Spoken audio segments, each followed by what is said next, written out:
কর্মসূচির আওতায় ১৫ টাকা কেজি দরে মাসে ৩০ কেজি করে চাল দেয়া হবে ৫৫ লাখ পরিবারকে। নভেম্বর মাস পর্যন্ত এই কর্মসূচি চলবে। সচিবালয় খাদ্য পরিকল্পনা ও সাধারণ এবং পরিধান কমিটি এফপিএমসির সভায় এই সিদ্ধান্ত নেওয়া হয়েছে। চলতি অর্থ বছরে ৪ লাখ মেট্রিক টন চাল ও ৮ লাখ মেট্রিক টন গম আমদানি করবে সরকার। আন্তর্জাতিক দরপত্রের মাধ্যমে এই চাল এবং গমের দাম নির্ধারণ করা হবে। আগামী আগস্ট মাস থেকেই শুরু হচ্ছে সরকারের খাদ্য বান্ধব এই কর্মসূচি। খাদ্যপণ্য মজুদ সন্তোষজনক বলে জানিয়েছেন উপদেষ্টা। আরও বলেছেন, বর্তমানে ১৩.৫ লাখ মেট্রিক টন খাদ্য মজুদ রয়েছে।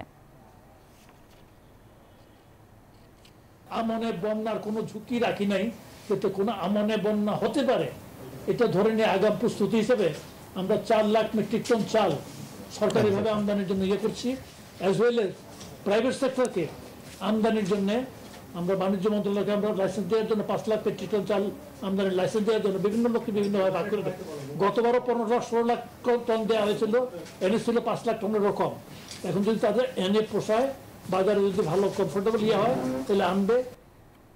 বান্ডেল থাকলে প্রতি সেনমানিতে টাকা বাঁচবে।